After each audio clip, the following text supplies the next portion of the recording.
안녕하세요. 미국 주식으로 부자되기 미주부입니다. 오늘은 10월까지의 제 계좌 현황을 공개하는 영상입니다. 우리 미주부 시청자분들의 주식 투자에 참고가 되셨으면 좋겠습니다.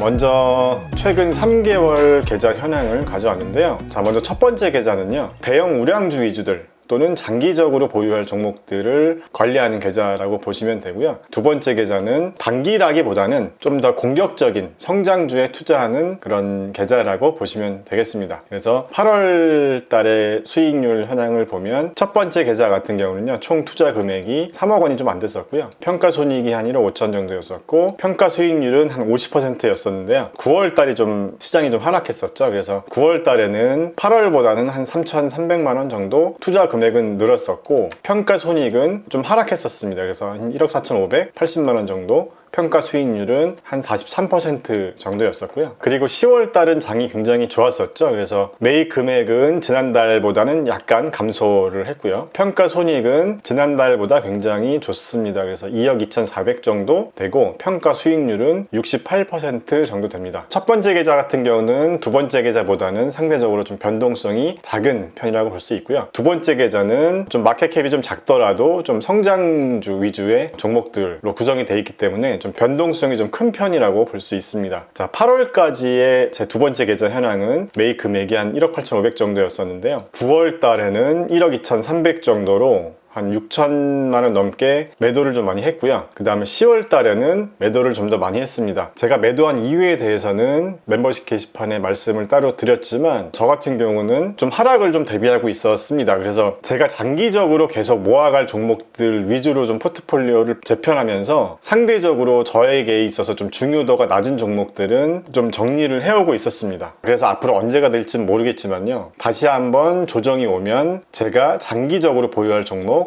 아니면 저에게 우선순위가 높은 종목들의 비중을 더 늘리기 위해서 저는 현금 보유량을 계속 좀 늘려오고 있었거든요. 자, 그래서 현재 두 번째 계좌 같은 경우는 10월 현재 평가 손익은 한 1,290만 원 정도 되고요. 평가 수익률은 한 20% 정도 됩니다. 매입 금액이 상대적으로 줄었기 때문에 수익률도 좀 상대적으로 좀 올라간 부분도 있고요. 자, 그러면 지금부터는 첫 번째 계좌의 종목 현황을 한번 보겠습니다. 자, 참고로 평가 손익으로 정렬해 놓은 화면입니다. 첫 번째 계좌에서 평가 손익이 가장 좋은 종목은 테슬라입니다. 테슬라 같은 경우는 제가 얼마 전에도 영상을 한번 다뤘었는데, 저는 매도를 하지 않고 계속 가져갈 생각이고요. 지금 1114불을 돌파했죠. 그래서 평가 수익률이 298%, 거의 300% 가까이 되고요. 제가 작년부터 계속 말씀을 드렸지만, 저 같은 경우는 테슬라의 시총을 2조 달러 정도까지 보기 때문에 목표 주가가 한 2,000불 정도 되겠네요. 그래서 그때까지는 매도하지 않고 계속 가져갈 생각입니다. 제가 만약에 테슬라를 매도한다면 그 원칙이 몇 가지 있는지는 제가 지난 영상에서 말씀을 드렸으니까 굳이 다시 말씀드리진 않겠습니다. 자, 두 번째로 수익이 좋은 종목은 구글입니다. 그리고 세 번째는 투식스고요. 네 번째와 다섯 번째는 AMD와 ASML이 차지하고 있습니다. 그 다음에 마이크로소프트나 세일즈포스, 그 다음에 탄 ETF가 수익률 상위권에 올라와 있고요. 그 다음에 좀 특이한 부분은 유니티가 굉장히 최근에 좀 많이 치고 올라왔죠. 그래서 유니티도 상위권에 자리를 잡고 있습니다. 자, 그 다음에 뭐 브로드컴이나 화이자, 호리즌 테라피틱스도 제가 저평가 유망주 코너에서 발굴했었던 종목인데 보유 비중은 크지 않기 때문에 그냥 계속 들고 가고 있고요. 그 다음에 뭐 애플이나 9월 하락장에서부터 매수하기 시작한 SOXL ETF죠. 반도체 레버리지 3배 ETF인데, 이 종목도 저는 10,000불 좀 넘게 매수를 했는데 장기적으로 가져갈 생각을 하고 있습니다. 스퀘어나 머크, TSMC도 최근에 물량을 많이 늘렸고요. 자, 쭉 한번 내려보겠습니다.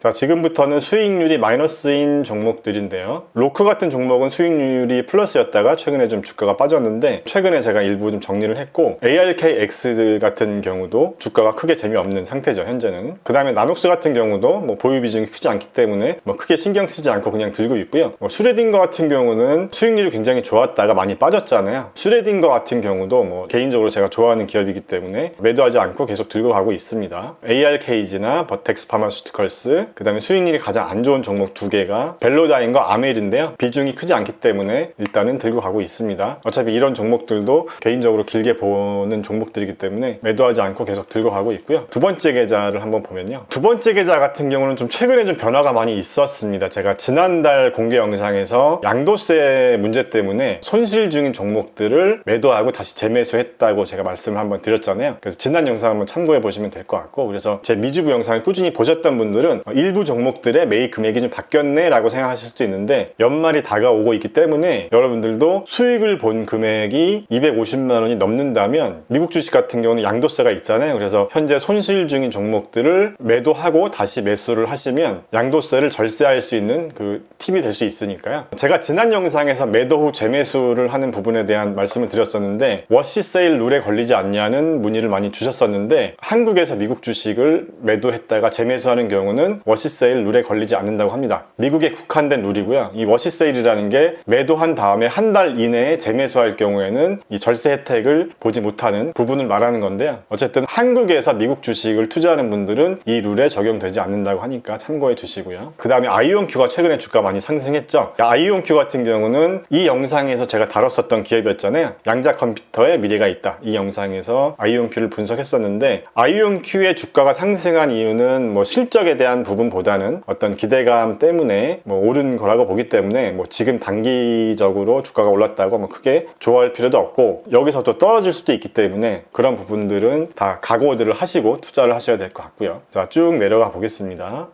제 종목들 중에서 루시드도 제가 분석 영상을 올리면서 저도 그냥 정찰병 개념으로 한 주만 사봤는데 주가가 많이 올랐네요. 루시드 같은 경우는 뭐 최근에 이제 차량 출고가 시작돼서 어떤 기대감 때문에 오른 것 같고요. 이 주가는 또 언제든지 하락할 수도 있다고 생각합니다. 그렇기 때문에 이런 기업들에 투자를 하실 때는 반드시 차량 생산 대수나 출하량에 따른 시장이 기대하고 있는 대로 가고 있는지 이런 부분들을 잘 체크를 하시면서 투자를 해야 될 것 같습니다. 제가 루시드에 굳이 투자를 안 한 이유는, 일단 전기차 같은 경우는 테슬라를 보유하고 있기 때문에, 제가 그때 이 루시드 영상을 분석하면서도 말씀드렸지만 개인적으로 23불 기준의 시총이 저렴하진 않다고 생각을 하고 있었기 때문에 추가로 매수를 안 했었고, 지금 이렇게 오른 건 할 수 없는 거죠. 개인적인 생각에 따라서 판단을 하면 되니까요. 그래서 그때 들어갈 걸 아깝다 뭐 이런 생각은 하지 않고 있고, 만약에 투자를 한다고 해도 좀 더 실적이 받쳐주는 걸 확인하면서 투자를 할 것 같습니다. 자, 그 다음에 TPGI 같은 경우는요, 지금 EV박스라는 그 유럽의 전기차 충전 기업과 이제 스펙 합병 이슈가 조금 난항을 겪고 있잖아요. 그래서 주가가 많이 하락을 한 상태인데, EV박스라는 기업 자체는 굉장히 좋게 보고 있습니다. 주가가 10불 기준일 때 시총도 상당히 괜찮은 편이고요. 차지 포인트보다 오히려 저는 더 좋게 보고 있는데, 지금 합병이 어떻게 될지가 확실하지 않아서 주가가 지금 이런 상태인데, 만약에 긍정적인 뉴스가 뜬다면 저는 이 종목의 비중을 더 늘릴 것 같습니다. 근데 아직까지는 정확히 결정된 게 없기 때문에 지켜만 보고 있는 상황입니다. 자, 그러면 지금부터는 제가 10월에 매수한 종목을 공개해 드리겠습니다. 제가 10월 달에 매수한 종목들도 저희 멤버십 게시판에서는 바로 공유를 해 드렸었는데, 10월 달에 조정이 한번 크게 왔을 때 제 포트폴리오에서 우선순위 상위권에 있는 종목들을 매수를 했고요. 그 다음에 특이한 부분이라고 하면 좀 리오프닝 관련된 종목들도 매수를 하기 시작했습니다. 그래서 앞으로 제가 조정이 오기 전까지 물량을 늘린다라고 하면 저는 리오프닝 관련 종목들을 좀 더 포트폴리오에 추가할 것 같고요. 지금 뭐 기술주들은 당분간은 추가 매수를 하지 않을 생각입니다. 그래서 매수를 한 종목들을 잠깐 보면요, ASML이나 SOXL, 그 다음에 애플, 페이스북, 인투이티브 서지컬, 그 다음에 마이크로소프트,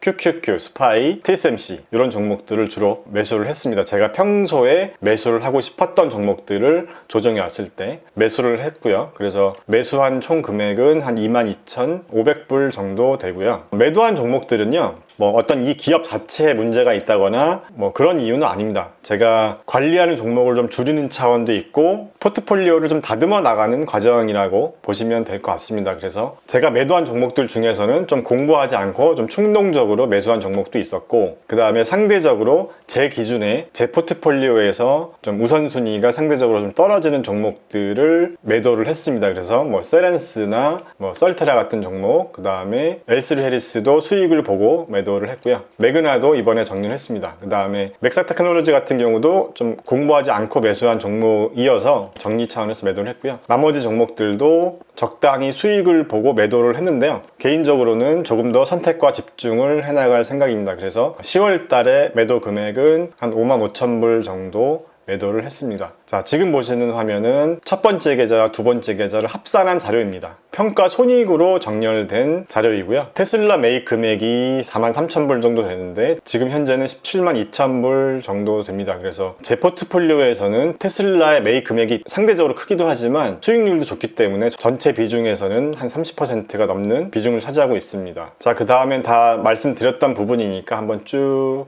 보시면 될 것 같고요. 자, 그래서 첫 번째 계좌와 두 번째 계좌를 합산한 총 수익률은 현재 한 60% 정도 됩니다. 자, 그래서 지금 10월까지는 뭐 테슬라도 굉장히 상승을 했고 전체적인 시장도 굉장히 많이 상승을 했는데, 저는 9월부터 제 포트폴리오에서 상대적으로 중요도가 좀 낮은 종목들은 정리를 하면서 다시 현금 보유량을 늘려오고 있었습니다. 그래서 앞으로의 좀 시장 상황을 좀 대비를 하려고 하고 있고요. 어제 영상에서도 뭐 시장이 많이 과열되고 있고 앞으로 좀 큰 하락이 올 수도 있다, 이런 기사를 보면서 영상을 올려드렸었는데, 뭐 개인적으로도 지금 굉장히 시장이 좀 과열된 게 아닌가 하는 생각을 하고 있기 때문에 저는 당분간은 시장의 조정을 기다리면서 다시 한번 제가 좋아하는 종목들을 좋은 가격에 매수할 수 있는 기회를 좀 찾아보려고 합니다. 여러분들의 투자에 참고가 되셨길 바라겠습니다. 그리고 제가 진행하는 온라인 클래스도 있거든요. 온라인 강의를 통해서 같이 공부해 보시고 궁금하신 분들은 댓글로 문의를 주시면 제가 일일이 다 답변을 드리고 있으니까요. 저와 함께 공부를 해보셔도 좋습니다. 주식 투자를 위한 공부가 절대 어렵지 않습니다. 누구나 다 할 수 있고요. 조금만 공부하면 다른 사람 말을 귀동냥으로 들으면서 주식 투자하는 게 아니라 내가 스스로 판단할 수 있는 그런 능력이 생기거든요. 그래서 주식 투자 공부를 안 하고 혹시 주식 투자를 하시는 분들이 계시면 꼭 한번 공부를 해보시는 걸 추천합니다. 자세한 내용은 고정 댓글을 참고해 주세요.